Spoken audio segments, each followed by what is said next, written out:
자, 기다리고 기다렸던 이현조 의원님 이제 드디어 오셨습니다.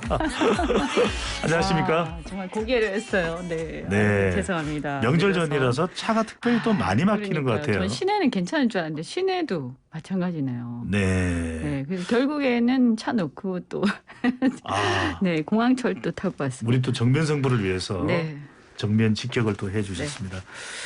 자, 이 국민의힘 이야기 안 여쭤볼 수가 없는데 네. 정진석 비대위원장 이제 비대위원장으로 의결이 됐습니다. 네. 자, 이제 순항을 하게 되는 겁니까? 별 문제 없습니까? 이제 문제 해결로 접어드는 겁니까? 문제가 더 생기는 겁니까? 이제 비대위원회 자체가 문제가 있다라고 이제 네. 가처분 결정에서 얘기를 했었잖아요. 네. 네, 그래서 네, 당에서는 어쨌든 예. 당원 당규를 개정을 하긴 했지만 네. 그 가처분 인용한 그 결정문 내용을 보면 그 이유가 비상 상황에 대한 당원 당규 해석을 내세우기는 했어도 결국에는 그 긴 결정문의 이제 취지는 뭐냐 하면 네. 어떤 헌법상의 어떤 그 정당의 내부적 민주 질서 그러니까 뭐 쉽게 말하면 민주적 정당성 얘기를 하면서 네. 결국 이제 전 당원이 투표로 뽑은 당대표를 일부에서 해임을 쉽게 하는 것을 허용하는 게 민주적 내부 질서 즉 헌법이 규정하고 있는 자유민주적 질서에 맞느냐라는 네. 그 고민이에요.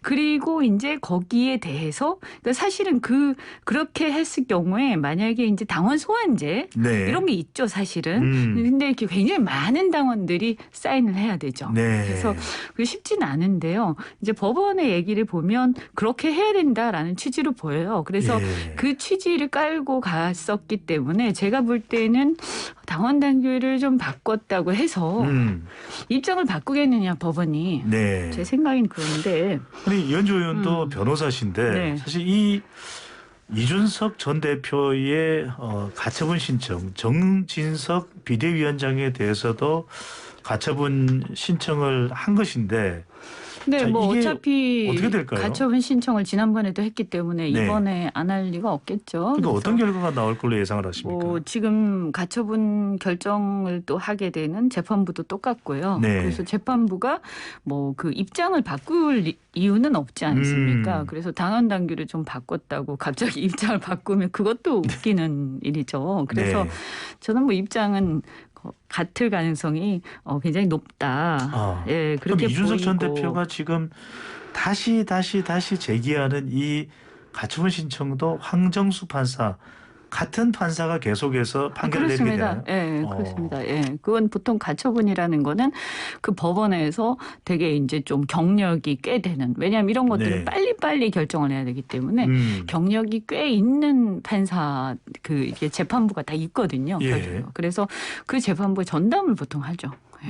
그래서 그럼- 지금 제가 알기로는 그 재판부가 그대로 하는 걸로 알고 있습니다. 네. 그러면 정진석 비대위원장이 또 직무정지 당할 가능성도 있는데 네. 왜 국회 부의장인 정진석 비대위원장이 독배를 마셔야 될 수도 있다. 이 결정을 내리게 됐을까요? 그래서 독배 말씀도 하신 거 아니겠어요? 예. 그래서 아마 제가 볼 때는 다른 분들은 그 승낙을 거의 안 하셨을 걸로 알고 있고 누가 하려고 했겠습니까? 이런 네. 상황에서. 그래서 또 만약에 인용되면 상당히 곤란한 상황인데 그래서 대부분 아마 고소하시지 않았을까. 예. 그래서 물론 사람들은 비난을 하시죠. 뭐 이렇게 또 윤핵관이냐 돌고 돌아서 네. 이렇게 얘기하지만 할 사람이 없지 않았을까. 네, 그리고 또 뭐 그렇게 되다 보니까 이제 정진석 위원장밖에 네. 할 사람이 없지 않았을까 싶고요. 그래서 결국에는 어차피 이제 이게 어떻게 보면 감정 싸움 내지 기싸움으로 좀 흘러간 경향이 있지 않습니까? 네.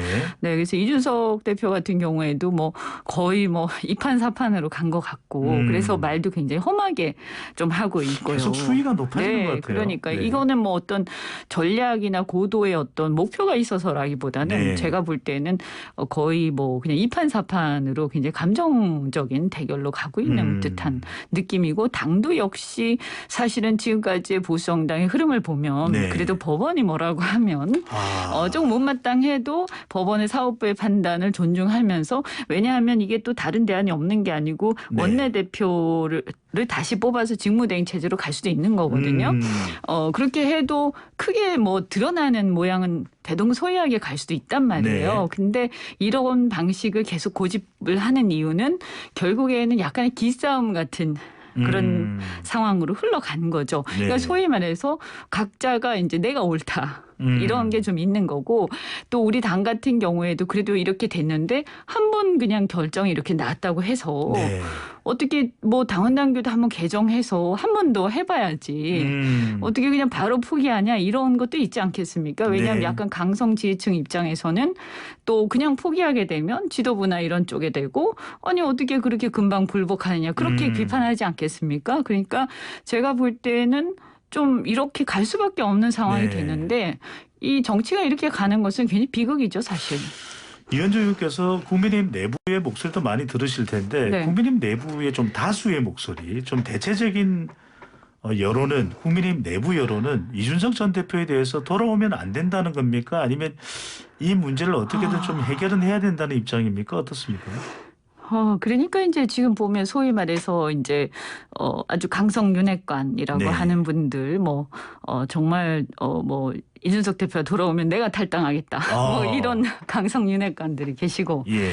뭐 비대위를 주도하신 분들이랄까요. 뭐 윤핵관 내지 윤핵관 호소인 이런 분들이시고요. 네. 그다음에 이제 이준석 대표를 비롯해서 뭐 소위 이핵관이라고 하는 분들 이핵관인지는 잘 모르겠습니다만 적극적으로 옹호하시는 분들 이런 분들은 당연히 돌아와야 된다 이렇게 보는 국민의힘 거고. 내부에 왜 이렇게 핵이 많습니까? 그리고 이제 뭐 저라든가 이제 사실은 말 없는 대다수는 네. 걱정하면서 지켜보면서 뭐냐 하면 이제 이준석 대표가 조금 이렇게 보면 뭐 네 가지가 좀 부족하다든지 이런 것들에 대해서 공감은 하지만 네. 그럼에도 불구하고 대선 때도 그렇고 어쨌든 우리 당이 활용이라고 하면 그렇습니다만 그런 어떤 이준석 대표의 자질과 능력을 역량을 많이 득을 봤잖아요. 비단 주머니. 네네. 네. 그렇기 때문에 그분의 어떤 단점에도 불구하고 네. 득을 봤기 때문에 그것을 지금에 와서 이렇게 하는 것은 참 어쨌든 지나치다. 우리 내부의 문제가 아니라 국민들 보기에 국민들 보기에 우리가 굉장히 안 좋게 보이는 거죠. 네. 특히 젊은 사람들이 볼 때. 근데 이제 지금 너무 많이 와버렸어요. 그래서 이게 조금 이렇게까지 하지 말고 이렇게 네. 어떤 접점을 좀 찾았어야 되지 않냐. 그래서 일단 어쨌든 징계를 알겠습니다. 해서 밖에 이렇게 조용히 이렇게 자숙하게 하고 네. 그다음 원내대표 직무대행 체제로 가면서 좀 이런 어떤 좀 캄다운하는 예. 그런 상황을 만들 수 있지 않아서 근데 제가 볼 때 이번에 가처분이 다시 인용이 되면 그때 이준석 대표가 만약에 파장이 더 커지겠네요.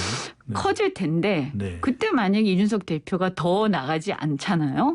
그러면 저는 당도 더 나가지 말았으면 좋겠어요. 어차피 이것은 인용이 또 되면 더 나갈래야 나갈 수도 없지 네. 않습니까? 법원의 판결이 집권 여당의 운명을 좌우할 수도 있는 상황.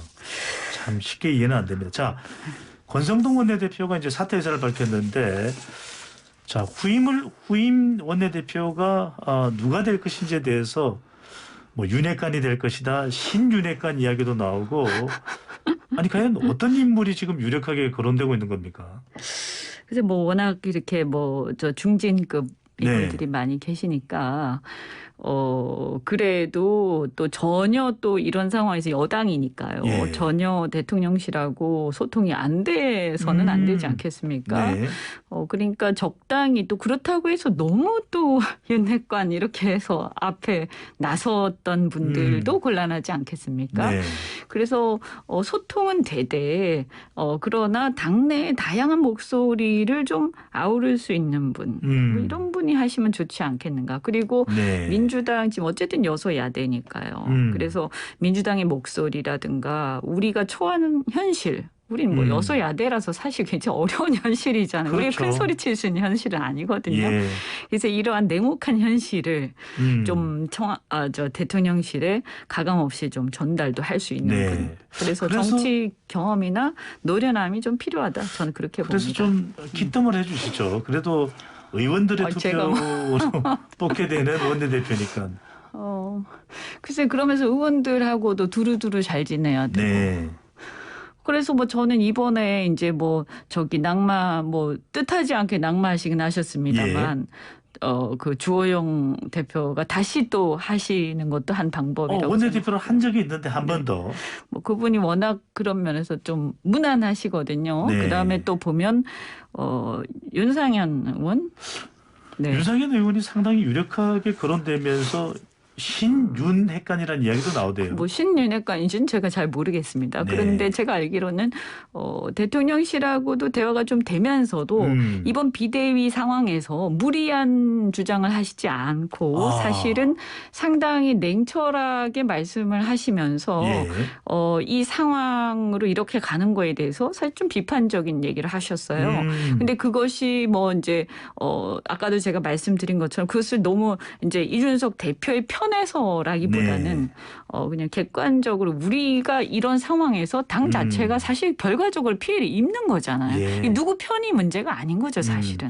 조경태 예. 의원이 원내대표 될 가능성은 있을까요? 그런데 이제 당내에 이제 새들기 얼마나 되는지는 네. 잘 모르겠습니다. 네. 없다는 쪽으로 이해를 하겠습니다. 뭐 저는 내부 사정을 잘 모르니까 지금 이제 원내 의원들 네. 제가 원내에 있어서 방금 전까지는 답변을 명쾌하게 해주셨는데. 네, 제가 다른 이제는 분들을 함부로 평할 수가 없어서. 더불어민주당이 김건희 여사를 직격했습니다. 네. 소속 의원 169명이 서명하면서 김건희 여사 특검법을 발의했는데 전면전으로 봐야 되겠죠? 뭐 여러 가지가 있죠. 뭐 제가 볼 때는 물론 네. 의혹들이 좀 제기된 것도 있고 새롭게 뭐 뉴스타파 녹취도 나온 게 예. 있고 저는 뭐 당연히 뭐 국민들을 또 대변해서 의혹을 가진 국민들을 대변해서 야당의 입장에서 얘기할 수 있는 것이다. 네. 그리고 또 사실은 뭐 또 필요하다면 수사도 하긴 해야 되겠지만 과연 특검을 할 상황이냐 지금 당장 그런 것이죠. 그런데 이제 지금 이제 제가 볼 때는 뭐 맞불의 성격도 좀 있지 않을까요? 네, 그러니까 갑자기 이제 난데없이 특검 얘기부터 딱 꺼내는 것은 그런데 이제 그러면 이재명 대표도 특검을 받겠다는 것인지 그 부분은 좀 명확하진 않아요. 그리고 뭘 어떻게 이재명 대표가 특검을 받겠다는 것인지 어느 부분에 대해서 그러니까 대장동에 대해서 특검을 받겠다는 것인지 의혹에 대해서 아니면 지금 뭐 허위사실 유포를 가지고 특검을 받는 건 아닐 거 아닙니까? 그죠? 그래서 어차피 이제 우리가 사실 특검이라는 것은 이 어떤 권력을 가진 사람의 주변에 어떤 여러 가지 이제 실제 수사기가 굉장히 부담스러우니까 이 특검을 통해서 공명정대하게 하나도 가감 없이 이렇게 깨끗하게 이렇게 밝히자 뭐 이럴 때 하는 거잖아요. 그래서 그러면 그 지금 상황에서 보면 민주당도 어쨌든 제1야당이고 뭐 사실 압도적인 숫자가 있죠. 다수당이죠. 네, 그러니까 그러면 그렇다는 얘기인지. 그래서 저는 그런 보관이 있는 게 아닌가 이런 생각도 좀 들어요. 여하튼 이현주 의원 보시기에 김건희 여사 관련된 논란이 윤 대통령 지지율에도 상당히 부담이 되는데 지금 민주당에서는 이제 특검법까지 발의됐고 이 문제를 어떻게 털어낼 수가 있을까요? 사실 이게 저는 이것을 그냥 계속 회피한다고 뭐 지지율이 올라가고 그럴 건 아닌 것 같아요. 그래서 두 가지 측면이 있죠. 형사 사법 리스크 측면이 있고 김건희 여사의 김건희 여사의 어떤 그냥 이제 약간 비호감 리스크가 있죠. 그렇죠? 비호감 리스크는 이제 본인이 원래 약속을 하신 대로 조금 이렇게 적극적인 어떤 액션, 활동 이런 것을 조금 조금 자제한다든가. 내조에만 집중하고. 네네, 뭐 네. 이런 것으로 해소가 될 수 있다고 저는 보고요. 근데 이제 사법 리스크 좀 다른 영역이 있지 않습니까? 네. 그것은 사실 어떻게 보면 공정과 그 상식의 또 차원에 또 볼 수 있는 거기 때문에 네. 이게 이제 저희 입장에서 굉장히 곤혹스러울 수가 있는 게 저희가 이제 사정 정국을 통해서 정의를 실현하는 어떤 그런 아주 추상 같은 이미지. 네. 그래서 애초에 윤석열 대통령이 국민적 지지를 얻었던 그것을 회복을 해야 사실 지지율이 올라간단 말이에요. 그렇죠. 뭐 윤 대통령한테 뭐 많은 정치력을 기대했다든가 국정 능력을 기대하신 국민들이 얼마나 되겠습니까? 네. 그래서 이 추상 같은 정의를 실현하는 그런 어떤 공명정대함 이것을 아마 많은 국민들이 기대했을 텐데 그것을 기대하는 것을 실현을 하면서 뭐 이재명 대표에 대해서도 포함해서요. 네. 그래서 그런 것을 아주 그 추상같이 하려면 그 김건희 여사 문제가 딱 걸리는 거죠. 근데 그러면은 윤석열 대통령이 그런 관점에서 김건희 여사 특검법을 받아들일 수도 있을까요? 뭐 그것을 만약에 정말 이렇게 만약에 받아들인다라고 네. 한다면 제가 볼 때는 그 밀려서 받으시면 안 되고 아주 그냥 본인이 그냥 결단해서 받으셔야 되는 거죠. 알겠습니다. 근데 뭐 지금 그 논의를 하기에는 아직까지는 예. 저는 좀 시기상조다. 좀 더 지켜봐야 된다. 네. 논의를 이렇게 생각합니다. 자, 시간이 좀 지체됐지만 촌철살인 네. 국민의힘 이현주 전 의원과 이야기 나눠봤습니다. 오늘 말씀 감사합니다. 네, 고맙습니다.